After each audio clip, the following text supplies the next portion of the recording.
Blog Talk Radio. Hello, everyone. This is Lori Smith on Blog Talk Radio. Good morning. It is 6 o'clock here in the morning, Thursday morning, December the 16th, and I'm happy to be here. This is One Child Abuse Survivor to Another. We're on for 30 minutes. It's a live internet streaming radio broadcast from blogtalkradio.com. Chat room is open, and I will pop the link into there to what we're going to talk about here this morning. And I just want to continue on this mentalhealth.net website. There's some great info on there, whole series of information about abuse, domestic violence and abuse, the effects of abuse. That's what we're going to look at this morning, is an article by Catherine Patricelli called Effects of Abuse, and then we'll just continue on. But it's I hope everybody will go check it out. There's lots and lots of good info there, not just by this one lady who's a therapist, or she must be a therapist or a psychotherapist or something. But there's quite a few on there, and there's all kinds of good articles on there about the effects of abuse and what happens to children and as they grow up and become adults and have these adult survivor issues, and all kinds of info on there. So I hope everybody will check it out.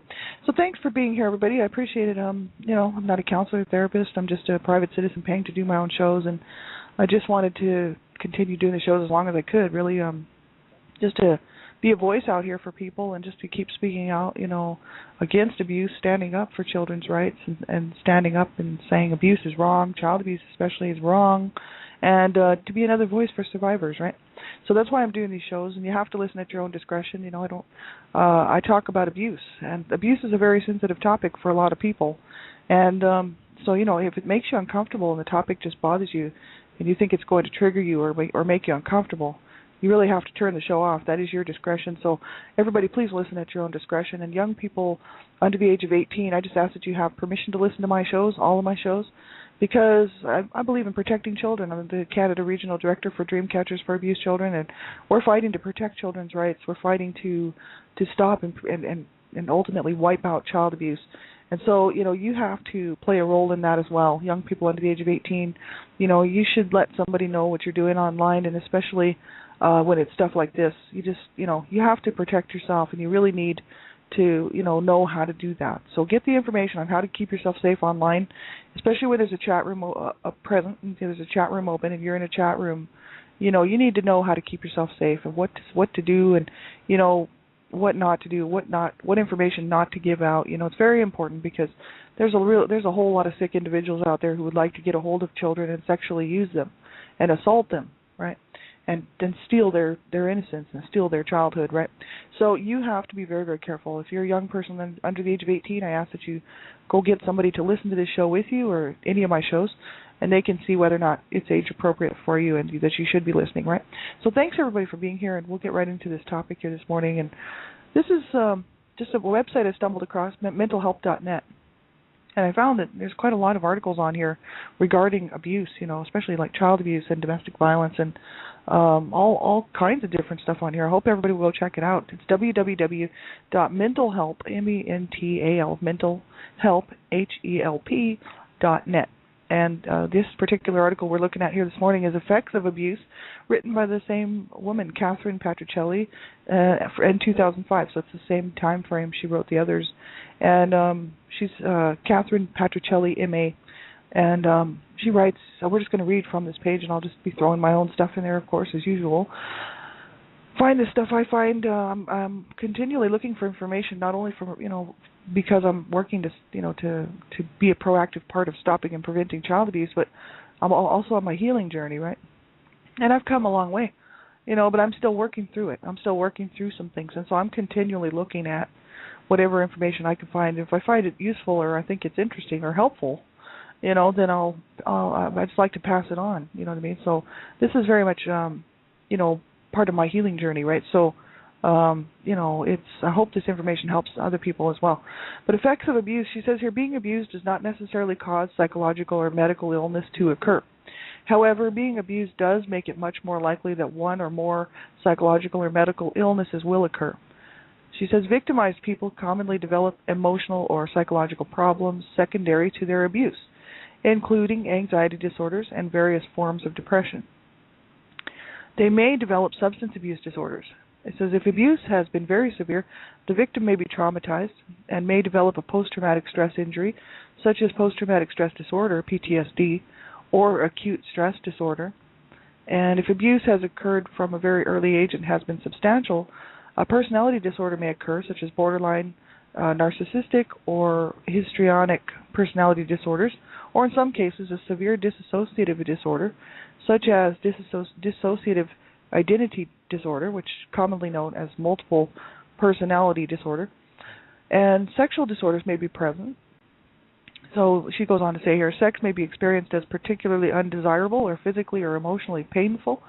Alternatively, sexual promiscuity may be observed with the increased risk of sexually transmitted diseases and unwanted pregnancy that such behavior carries.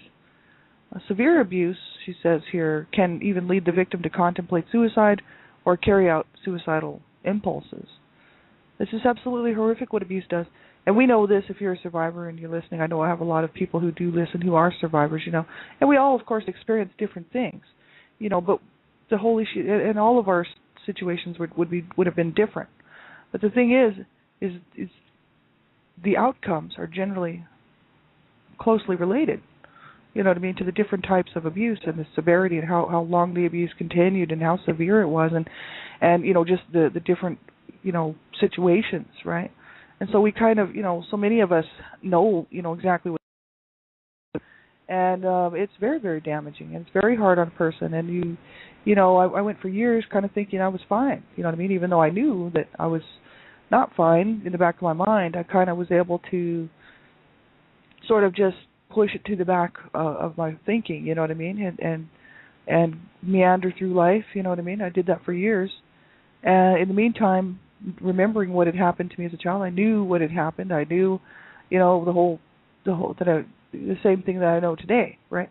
I didn't have any new revelations or something at a certain point in my life. I just lived with it, and lived in silence with it. Didn't really. I would only tell certain people, and if I really trusted them, or sometimes people would disclose that they were abused to me, and then I would then feel kind of free to disclose that I was abused as well, right? So then we would start chatting about different things, and this would be close friends, right? And this was as an adult, much later.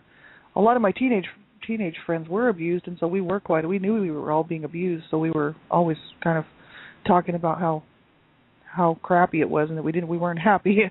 But the thing is, as an adult, there's only so many people that, a person might feel they can trust with this kind of information. And so, I wouldn't tell very, very many people, except for the people that I really thought that I could trust with that information, because, I certainly didn't want people to look at me a certain way and then look down on me, because that does happen. I've lost friends over this.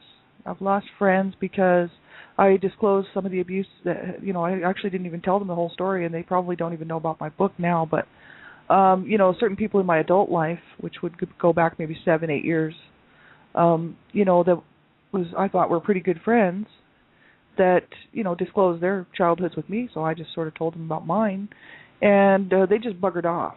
They were gone. As soon as I told them about the abuse that I went through, they just sort of blew me off. And I think it's because abuse makes people uncomfortable. The minute people think, oh God, this person, the minute a survivor might tell somebody they've been abused, if those people aren't set up with the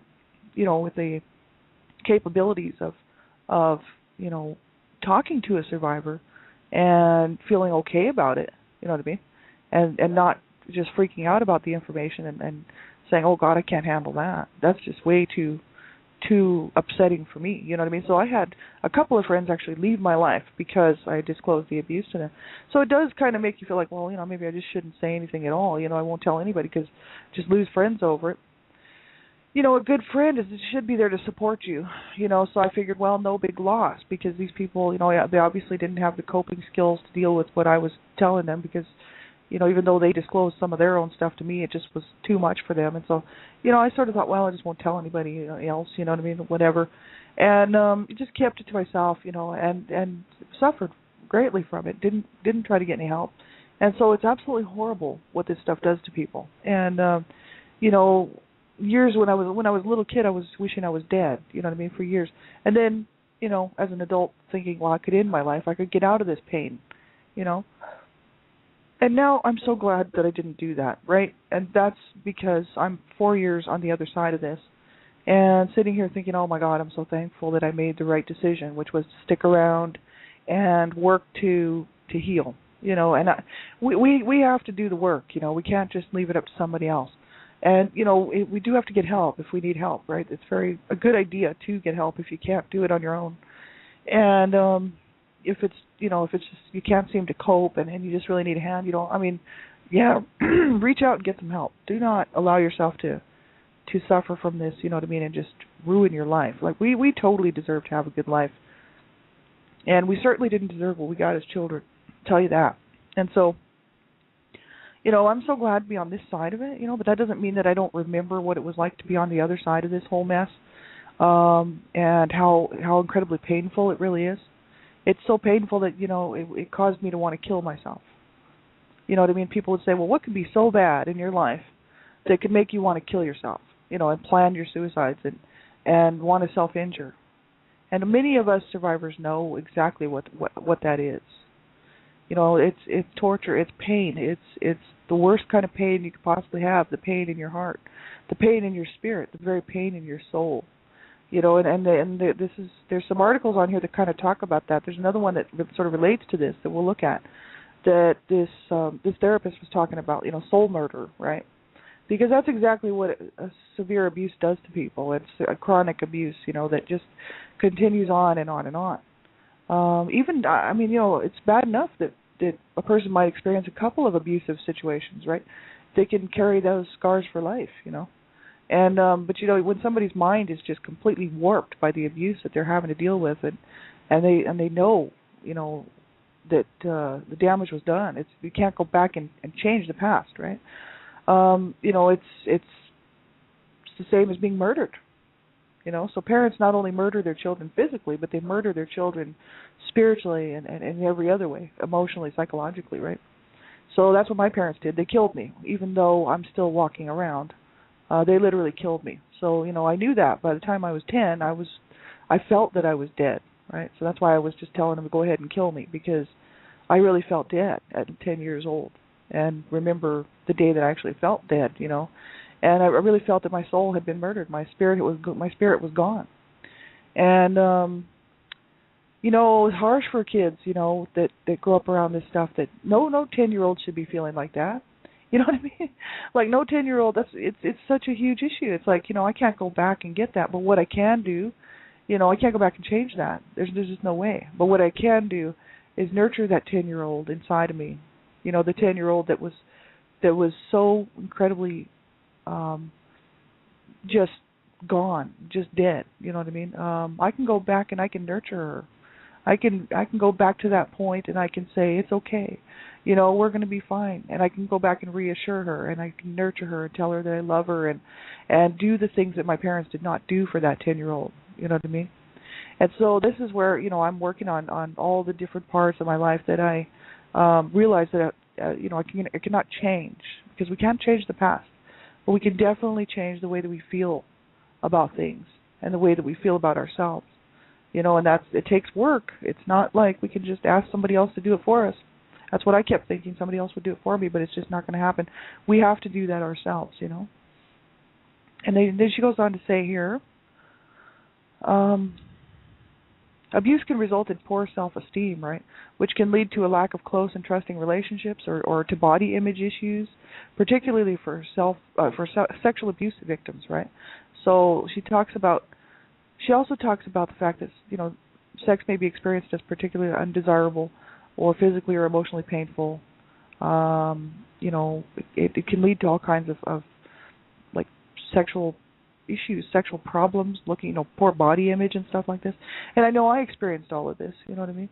Like I was very much uncomfortable with my body. I just hated my body actually for a long time, and that's because I had been sexually abused at the age of 8. I know for sure that I was 8 years old. The reason I know this is because I know the time frame and what house we were in and I know the whole layout of my bedroom. I mean, I can totally pick it out.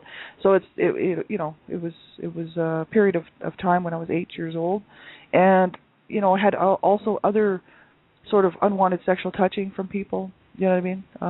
Some of my brother's friends, teenage friends, would be hanging around, and they did a couple of things. They did touch me, sexually in my house with my mom in the house, right?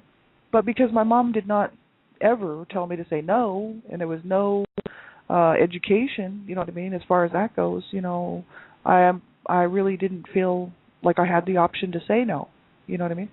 And sadly enough, this happens. And these were older teens. These were not teens that were like, I was 8, 9 years old, and these would have been 16, 17-year-old boys, right? And so, it's very, very sad. I mean, I hated my body. I hated my body because I was being abused physically by my mom, who was then telling me that I was worthless and that I deserved everything I got, and I was an evil child, and I was a bad kid, and so I started to hate my own image, even my own spirit and soul. You know what I mean? I started to hate myself, period.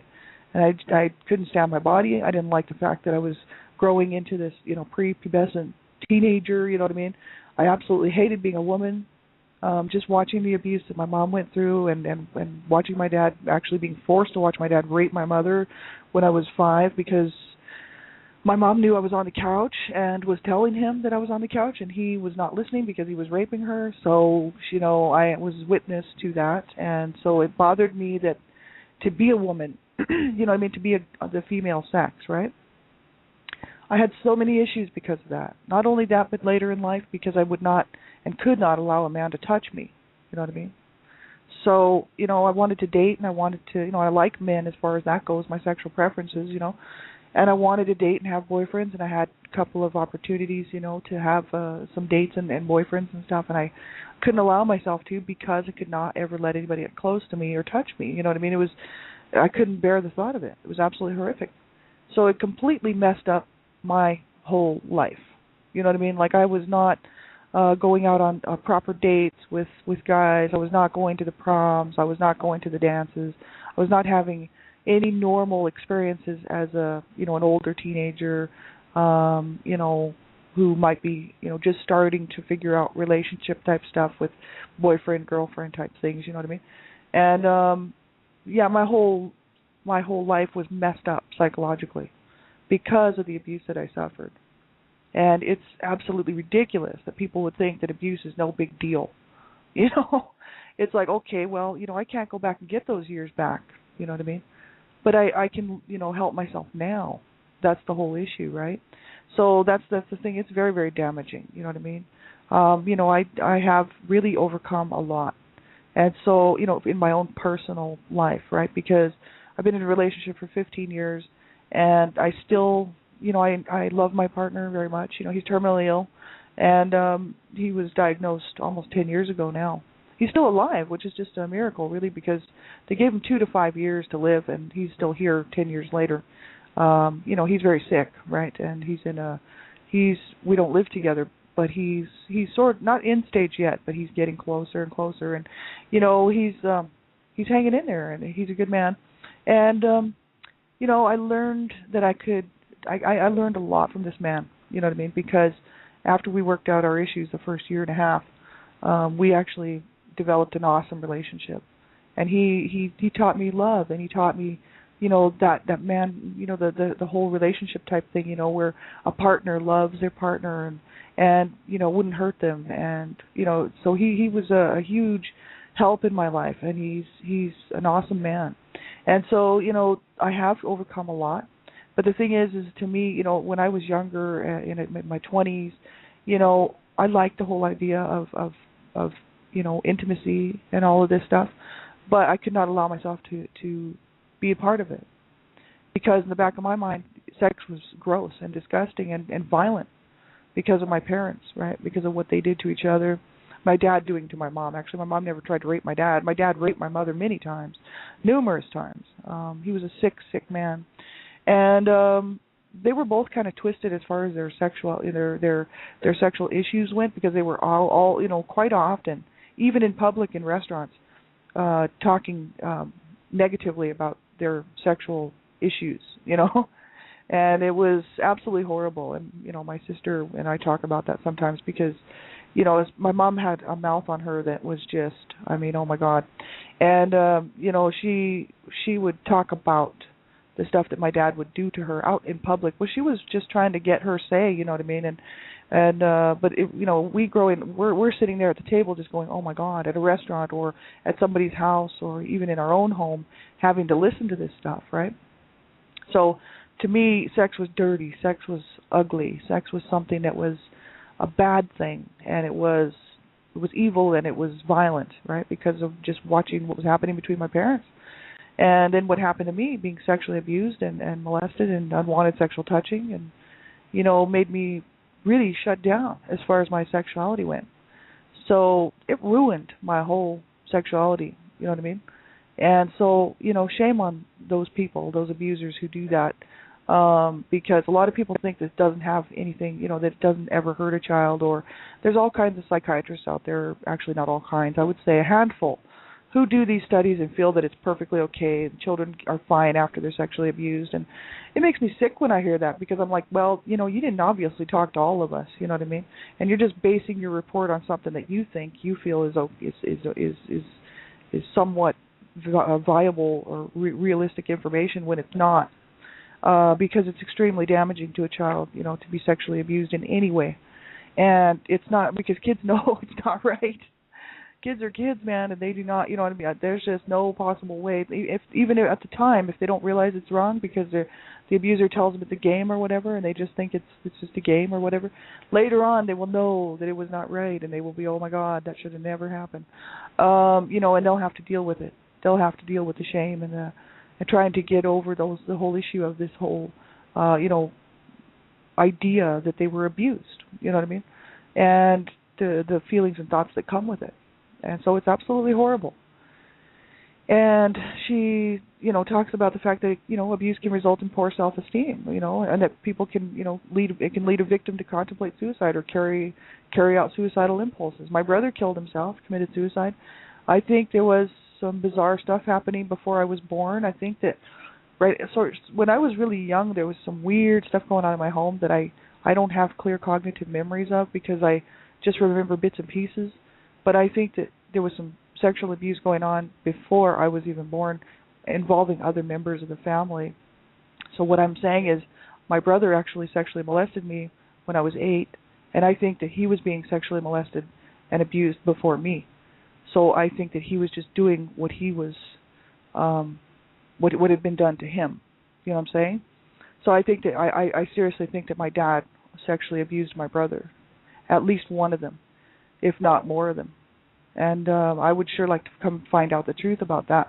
But, you know, I may never find out the truth about that. But I have some bizarre memories that are so, you know, cloudy and so far back that, you know, they don't make sense to me. I know what I saw. Right? I can completely tell you exactly what I saw. But it's kind of like, you know, you just wonder if you really saw what you thought you saw. You know what I mean?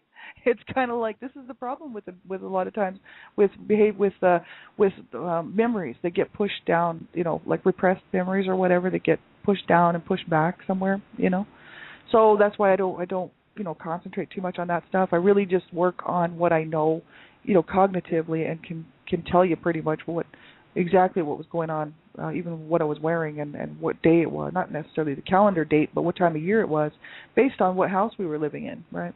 So, and based on the time frame, like what school I was going to or whatever. So I do have these really awesome, you know, I have the ability to recall a lot of stuff. But the thing is that, which is great, because I'm, you know, that's why I'm working through it, because I can see it. But there's some of this other stuff, you know, that is so twisted and so bizarre that I'm thinking, wow, you know, like I don't even know what I saw there, you know what I mean? Because I think I was probably about 4 or 5 years old. And I think it was around a time when, you know, my mind wasn't, you know, maybe did I see something or did I not see something? You know what I mean? Because I think I actually walked in on my dad sexually, actually raping my brother, right? And so the thing is that sodomizing him, see? So, but I'm not sure if what I saw is what I saw, right? Because at that point, at that stage, I was pretty young. And I don't know why they were on the floor together naked, but the thing is that I don't know if, you know, who knows, right? I mean, this is the thing. And then my brothers sexually molested me. And so That's why it leads me to believe that my dad had sexually abused my brother or more of my brothers. Who knows, right?